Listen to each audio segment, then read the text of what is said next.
अगर आप JEE mains या फिर जेईई एडवांस की तैयारी कर रहे हैं तो आज मैं आपको एक ऐसे पॉपुलर क्वेश्चन के बारे में बता रहा हूं जिसके सिमिलर टाइप के क्वेश्चन आपको जेईई मेंस या फिर जेईई एडवांस में कई बार मिल जाएंगे। अगर तो आपको इसका स्टैंडर्ड पैटर्न पता है तो आप क्वेश्चन को चुटकी बजाते सोल्व कर दोगे, अदरवाइज आपको काफी स्ट्रगल करना पड़ेगा।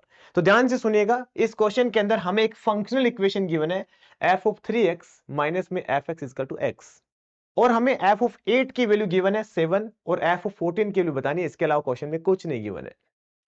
तो ध्यान से सुनिएगा, जब भी हमें फंक्शनल इक्वेशन ऐसी गिवन हो जहां पे जैसे ये x है, यहां पे कुछ इसका मल्टीपल गिवन हो, तो हमेशा हमें x को रिप्लेस करना होता है x बाई जो मल्टीप्लाई में होता है उस नंबर से। तो यहां पे हम x को x बाई 3 से रिप्लेस करेंगे।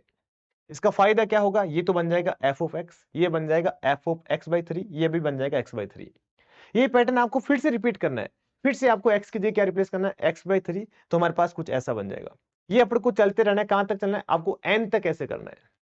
फायदा क्या होगा ऐसा करने का कि जैसे आप इन सबको ऐड करोगे, देखना यहाँ पे एफ एक्स से एफ एक्स उड़ गया, एफ ऑफ एक्स बाई 3 से एफ ऑफ एक्स बाई 3 उड़ गया, और हमारे पास क्या बचेगा, ये फर्स्ट टर्म तो एफ ऑफ 3x बचेगी और लास्ट में यहाँ पे एफ ऑफ एक्स बाई 3 की पावर n बचेगा।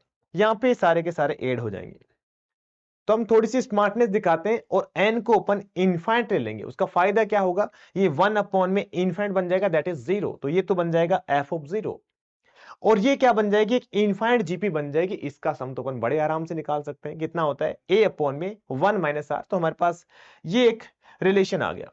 अब अपन क्या करते हैं, इसको 3x को कुछ y एज्यूम कर लेते हैं, तो हमारे पास एक सिंपल सी फंक्शनल इक्वेशन आ गई। अब दिक्कत ये है कि क्वेश्चन में हमें f ऑफ 0 की रिक्वायरमेंट है, दे रखा है f ऑफ 8। अब y को 8 पुट करोगे तो हमारे पास f ऑफ 0 की वैल्यू कितनी आ जाएगी, 3 आ जाएगी, क्योंकि क्वेश्चन में हमें f ऑफ 8 की वैल्यू 7 गिवन है। जैसे आप यहां पे पुट करोगे, हमें एफ ऑफ 14 के लिए निकालनी है, तो आप y की जगह 14 पुट कर देना, तो 10 इसका राइट आंसर आ जाएगा। अब ये वाला क्वेश्चन है, आप एक बार कमेंट करके बताएंगे।